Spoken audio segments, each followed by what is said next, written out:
Welcome to the Fire and Earth podcast with your hosts, Jason Mefford and Kathy Gruver. Fire and Earth, giving you the keys to unlock your limitless potential.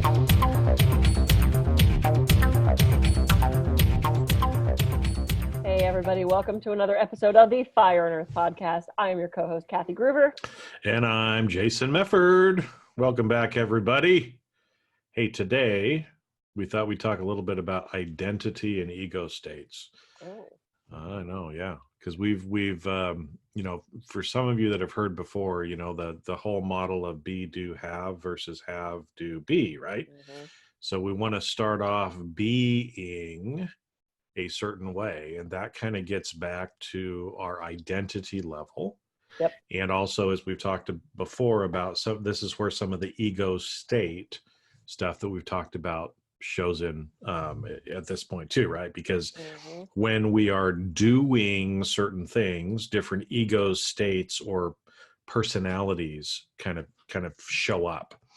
And for me, one of the bigger ahas that I had this last week was in thinking about the being and trying to focus on particular words of how would that person be in using, adjectives and other things, like they would be courageous. Okay, so if I'm going to do something, I should do it courageously.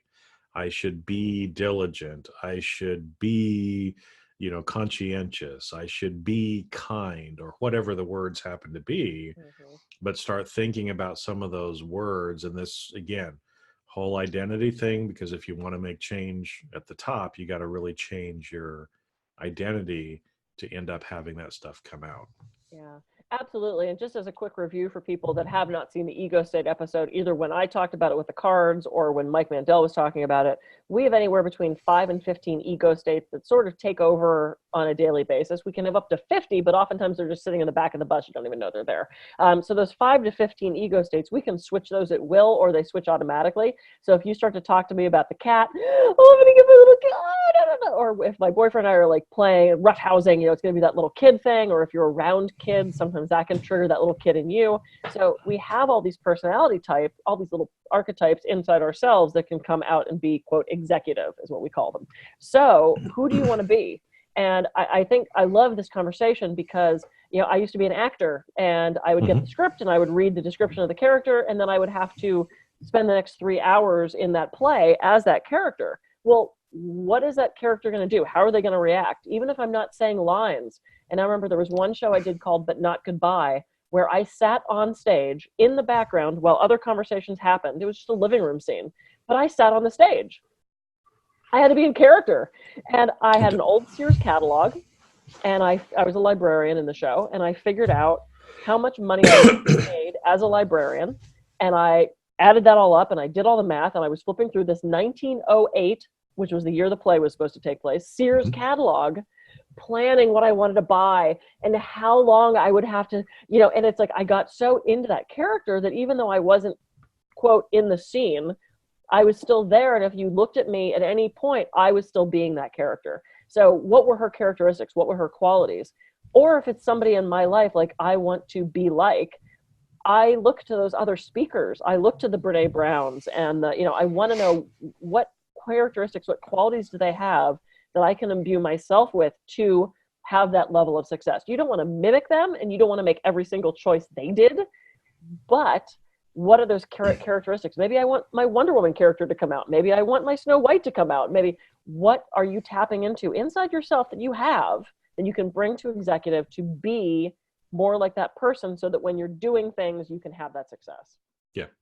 Yeah, because again, it's about, doing those things with those characteristics too, right? And so again, whether it's like we talked before about, hey, if I'm, if we're up giving a speech, well, we don't want, the Star Wars nerd, ego to come out, or we don't want the librarian ego, or, the little boy, scared little boy ego to come out. I need to have rock star come out, right? Because I'm up there entertaining, motivating, helping people transform. That rock star entertainer energy has to come out and has to be present, right?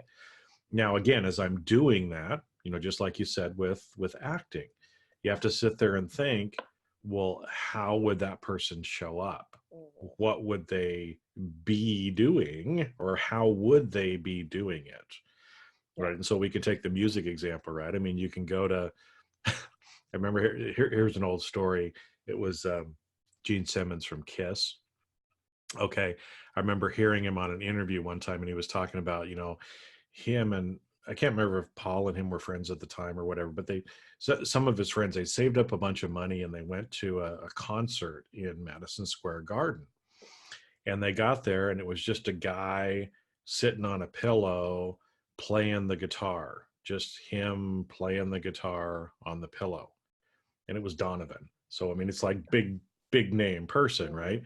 But they walked away from that going, that was not really a concert. Yeah. The guy was amazing, but that wasn't entertainment. That wasn't what they wanted to bring.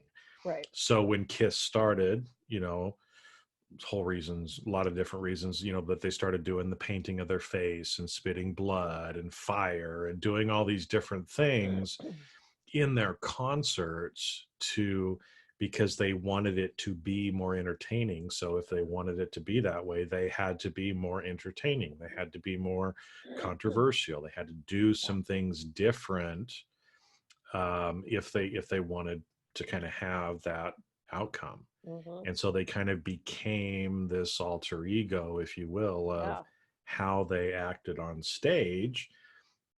And again, it's, Kiss has got some great songs. They're not the most musically talented or complex, but diehard Kiss fans are diehard Kiss fans. Yeah. And it's because of that entertainment factor. So again, right, if I'm sitting there and I'm going to go out on stage, you might have to look at it and say, well, do I want to be like a Donovan kind of a thing, or do I want to be like Kiss? Yep. Well, either one of them is okay, but I would look at the qualities or characteristics of both of those and then try to incorporate that into making myself be that kind of entertainer to provide that kind of entertainment experience that I want to provide for people.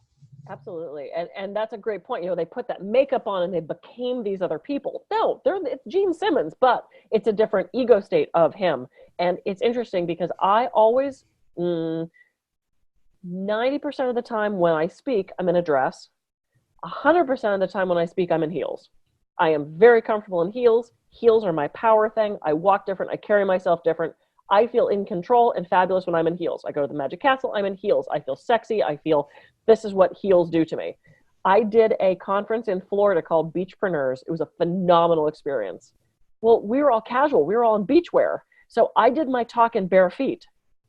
It fucked me up because I'm standing there in, I was in a casual dress. I was in bare feet, and literally it felt so weird for me to deliver my normal talk without PowerPoint also, which was like, the Capricorn in me is going, no, I use my PowerPoint. not for no other, except I use it for jokes and things like that.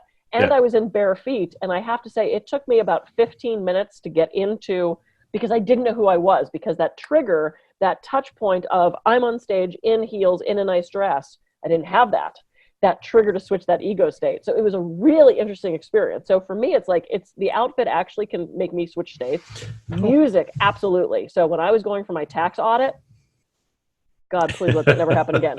I wanted to be very direct. I wanted to be very strong. Going to the IRS is not when you show up going, I'm really sorry that I did. I mean, that was a choice I could have made. I was a very cute guy who did the audit. Maybe it would have helped. I did miss a button on my shirt. Oh, whoops. I dropped my pen. But it's like, I wanted to show up as hard-ass businesswoman Kathy. So I fucking blared 9 Inch Nails in the car. And by the time I got out of the car and showed up for that audit, I was strong, I was focused, I was ready to, this very person, as opposed to, I don't know where I put that money. I couldn't bring forward the weak ego state at that point. So there's so many, sometimes movies switch me into different states. Like I will walk away from a movie feeling empowered or feeling a certain way, watching certain actors do things. So we have all these great tools of how you can switch states and get to that place that you want to be.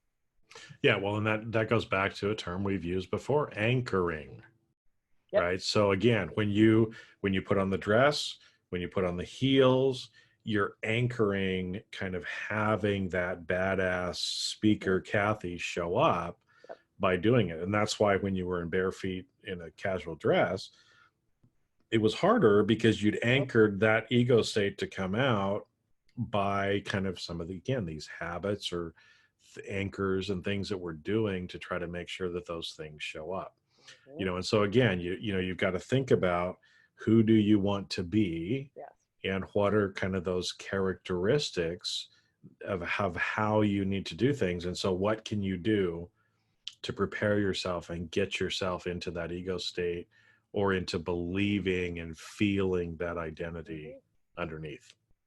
And it was really fascinating. I took a pole dancing class a couple weeks ago, and I always wanted to, and I knew it would be right in my wheelhouse. I've been dancing forever. I've got the trapeze stuff. I don't have a problem being sexy and free. So to me, it was like, oh, no big deal. I'm going to do a pole dancing class. Well, I was with 22 other women who aren't necessarily like that. And it was this like body positive, body awareness thing. And there were some bigger women there, or women who describe themselves as tomboys, who don't have that kind of confidence to be in their body and be sexy.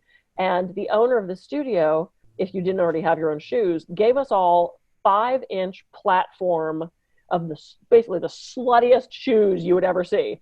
And it was so fascinating because I watched these women put these shoes on, and it transformed them. Because even for me, who's very comfortable in heels, and I just clip-clopped around like normal, it didn't really bother me. But it upped your confidence. You looked in the mirror and went, oh, I'm a different person.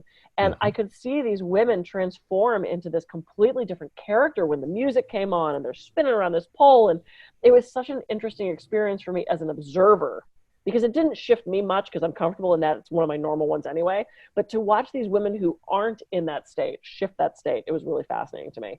And, you know, and we talked about this before we got on. It was the WWJD bracelets. What would Jesus do?